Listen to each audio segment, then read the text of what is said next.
please. Let's pray together. Prayer begins.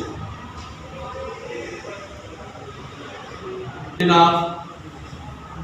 Okay. Before we continue to the material today, I just would like to ensure your condition that today you are ready to have a class with Ma'am Elvie. Okay, please guess this picture. Everybody look at this picture. The first picture. What about this picture? Sad? Yeah. Are you sure? Tahu ini sad dari mana? Okay, right. You're right, sad. Sedih ya. Next, the next picture. Happy. Okay. Everybody agree? This is happy? Yeah. Okay, you were right. Next picture. This one. What about this picture? Angry? Yang lain mungkin selain angry? No? Namanya dari mana angry? Alisnya memang. Oh, alisnya. Oke, alisnya seperti itu ya. Kalau kalian marah berarti seperti ini. Oke. I would like you to draw a picture. Kalian semua saya minta gambarlah emoji yang mewakili perasaan kalian saat ini. 10 detik. Kawan. Perasaan kalian hari ini bagaimana? What is it? Respond. Show us your picture. Mas Afan. Stand up, Mas Afan. Show us your picture. What is it? Respond, Mas Afan. Picture, please. Yang mau merespon gambarnya Mas Afan. Oh, Mbak Sofi, come on. Why are you sad? Oh, Afan sad ya? Oke, sad. Yakin set ya? Ya. Oh, belum makan tadi pagi katanya, belum sarapan. Oke, thank you Mbak Sofi. Siapa yang mau merespon lagi?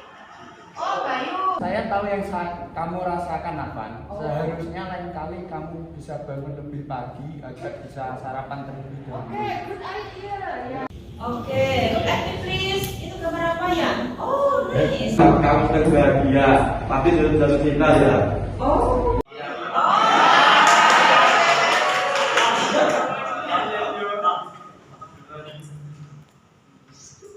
Saya bisa merasakan kebahagiaanmu. Saya juga pernah merasakannya. Sudah ya? Saya SMP ya? Di sini sama. Kita belajar lagi. Apa itu recall text? Menceritakan masa lampau. Oh, menceritakan masa lampau. Kalau di SMP dulu yang diceritakan masa lampaunya itu tentang apa? Sejarah. Oh, sejarah. Oke, nice. Sejarah masa lampau. Biografi. Oke, apa lagi?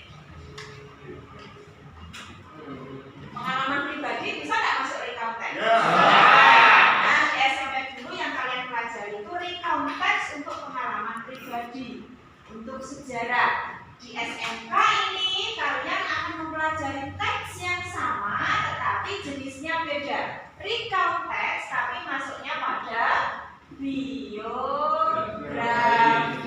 Oke. Tahu biografi? Tahu. Apa itu? Menceritakan orang lain. Menceritakan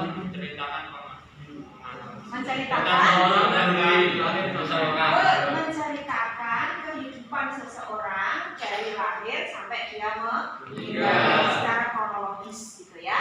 Oke, tujuan pembelajaran kita hari ini adalah masih sama seperti di SMP dulu, yang membedakan hanya ini saja. Ada 3 hal yang harus kalian pahami pada saat kalian belajar recall text. Ada yang sudah paham atau masih ingat dengan pelajaran SMP dulu? Kira-kira apa ya yang harus kalian pahami lagi ya? Pertama adalah social function-nya. Apa social function? Nice, fungsi sosial atau purpose. Tujuannya itu apa sih? Teks recall itu. Yang kedua adalah general structure. Apa?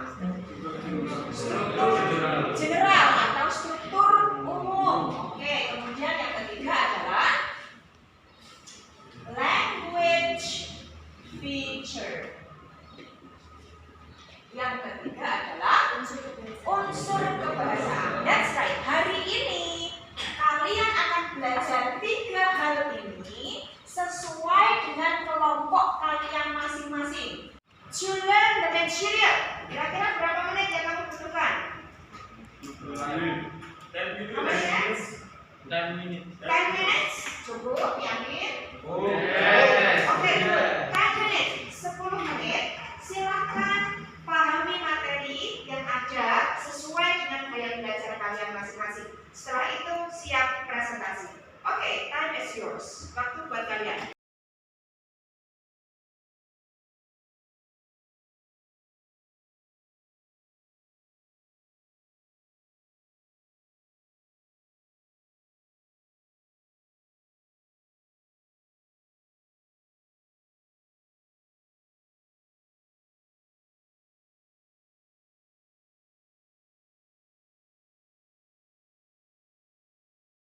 Oke, sudah semuanya bisa lepas? Kita akan melatih kefokusan kalian dengan menggunakan teknik stop seperti yang biasa kita lakukan sebelumnya. Ya, karena saya lihat teman-teman kalian sudah sangat capek, sudah banyak pikiran karena harus membahas tadi materi. Yuk semuanya, everybody kembali fokus, everybody close your eyes. Nanti MMV akan hitung, I will count number 1 under number 8. Saya akan hitung nomor 1 sampai 8. Hitungan ke 1 sampai 4, tarik nafas dalam-dalam. Hitungan ke 5 sampai ke 7, tahan. Hitungan ke 8, buang dan buka mulut kalian. Understand? Okay. Can we start now? Oke, kita mulai sekarang ya. Everybody please close your eyes. Tarik nafas. 1, 2, 3, 4. Tahan. 5, 6, 7. Buang. Bagaimana? Sudah bisa fokus? Fokus. Open your eyes, everybody. Sekarang semuanya dibuka. Bagaimana perasaan kalian setelah melakukan teknik stop? Sudah bisa kembali fokus? Bisa melanjutkan materi lagi? Oke, very good. Ya. Sekarang hasil diskusi kalian bersama teman kalian dipresentasikan ya. Oke. Presentasinya bagaimana kalau dibagi sama Mem Alfi? Jadi tidak semuanya. Berarti untuk yang social function, siapa yang siap belajar? Ayo kelompok berapa social function? Gimana kalau kelompok kinestetik dulu tadi yang sangat aktif sampai jalan-jalan begitu ya? Oke, yuk silakan dipresentasikan hasil diskusinya bersama teman. Oke, ya silakan kita stand up.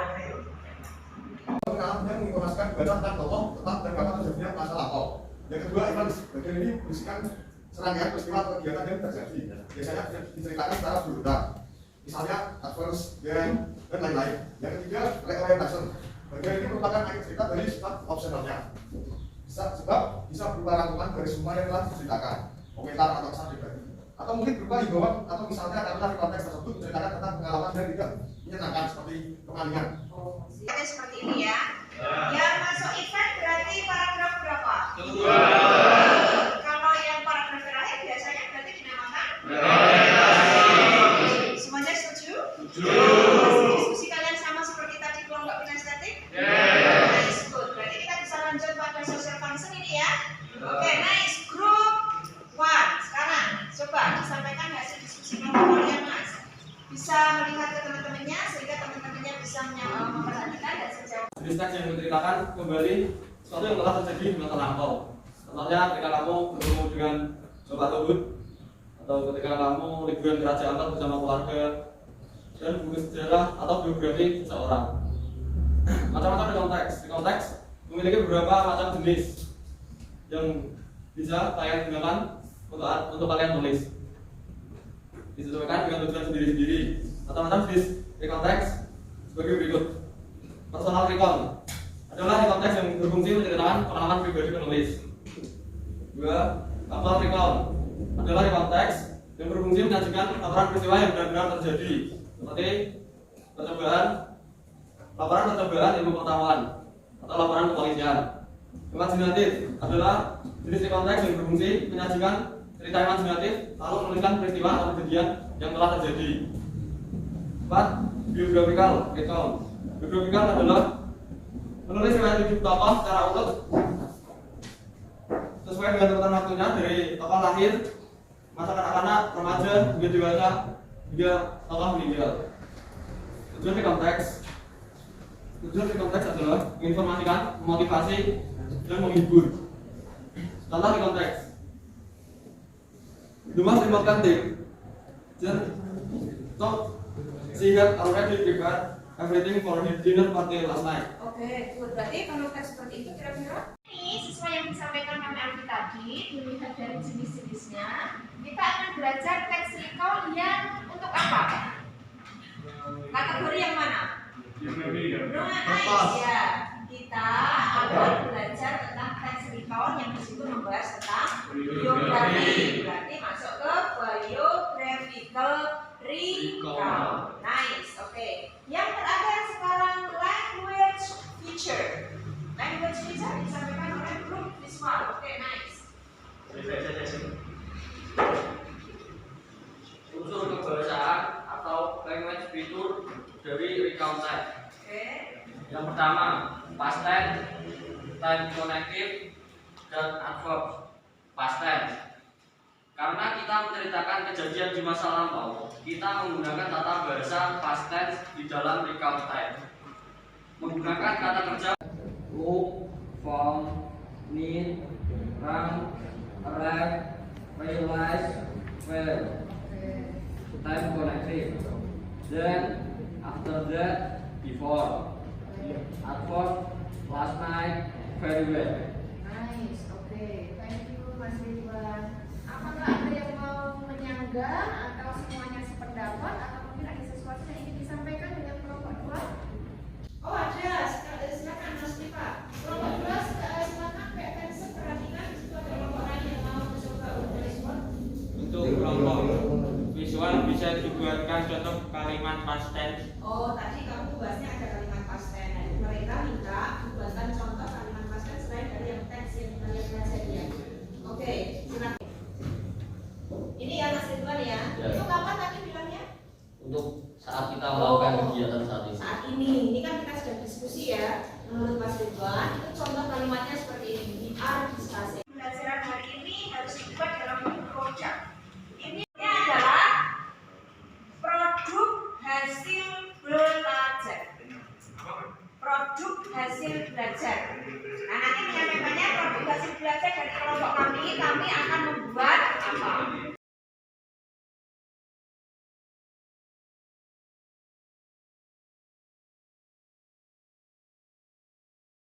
Hasil belajar dari kelompok kami adalah berupa PowerPoint. Oh nanti buat PowerPoint ya? Oke, terus? Untuk pembagian pekerjaan tersebut, yang pertama yang mencari materi. Ilham, saya, Firdaus dan Miftahul Azhar. Yang mengetik Tina, Sofiana, Siti, dan Thayyib. Yang mengedit Dava, Alvin, Bayu, dan Umi juga.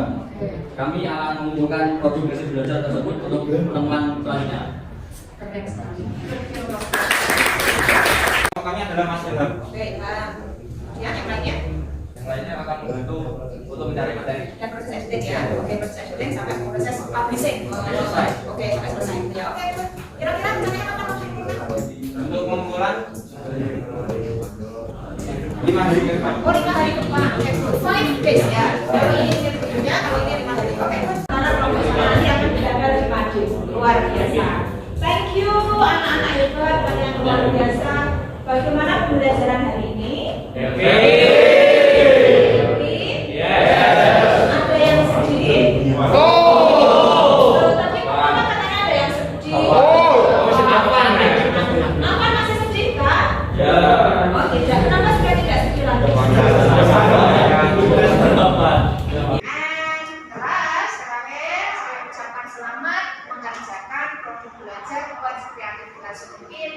dibuat sebagus mungkin dan dipublikasikan untuk umum untuk membawa nama baik sekolah maupun membawa nama baik negeri kalian sendiri. Once again, thank you for your cooperation. See you next meeting. Wassalamualaikum warahmatullahi wabarakatuh. Waalaikumsalam warahmatullahi wabarakatuh.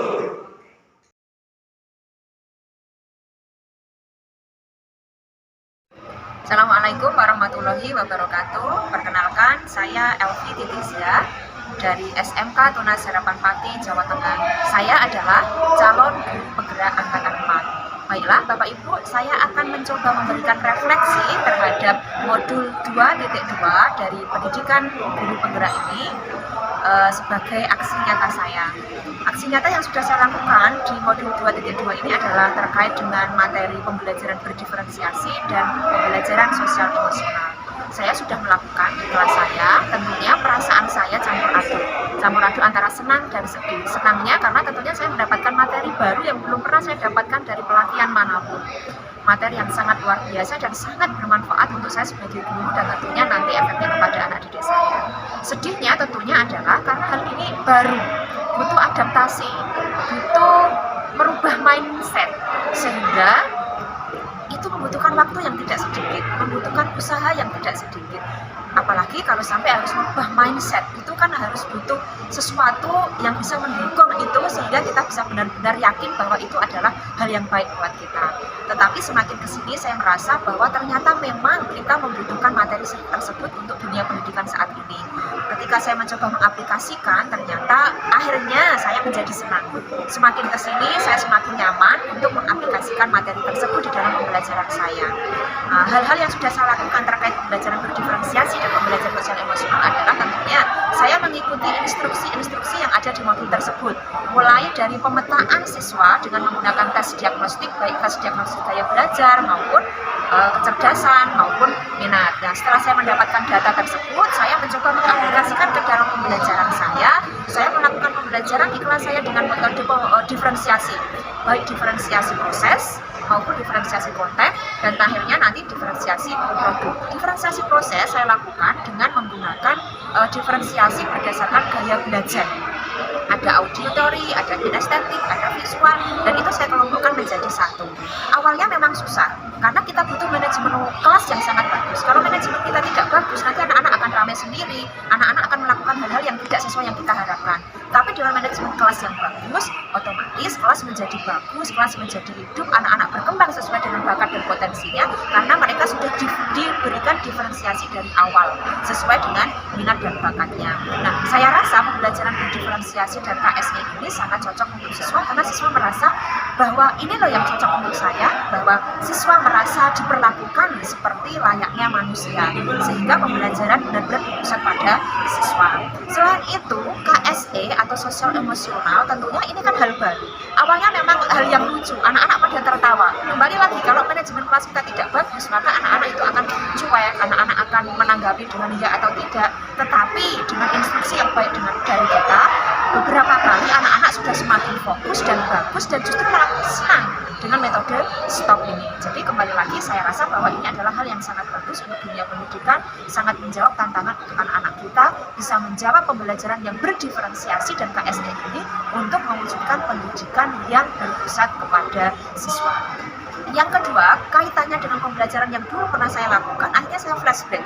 Dulu sebelum saya mengenal KSE dan diferensiasi, saya mengajar selayaknya guru-guru pada umumnya. Siswa saya anggap sama, dengan kemampuan yang berbeda, padahal itu kan sebetulnya tidak boleh. Karena anak punya tingkat kemampuan yang berbeda, dan itu yang harus diferensiasi, harus dibedakan biar anak itu bisa tumbuh dan berkembang sesuai dengan kodratnya, sesuai dengan kemampuannya. Sehingga anak-anak merasa nyaman dan menyenangkan pada saat pembelajaran. Kemudian aksi nyata yang akan saya lakukan berikutnya ke depan, insya Allah saya tidak hanya akan saya aplikasikan di kelas saya sendiri, tapi saya akan coba mensosialisasikan materi yang saya sudah dapat ini kepada rekan-rekan sejawat saya di sekolah saya, karena sekolah saya cukup besar dengan 3.000 siswa dan jumlah guru yang itu waktu yang sangat banyak bagi saya untuk melakukan sosialisasi. Tapi saya yakin dengan tekad yang kuat dan semangat yang membara untuk pendidikan, saya akan berusaha keras untuk mensosialisasikan dan mengajak bersama-sama mengaplikasikan pembelajaran diferensiasi dan KSE ini kepada semua sekolah saya dan memberikan evaluasi. Demikian saya yakin ini akan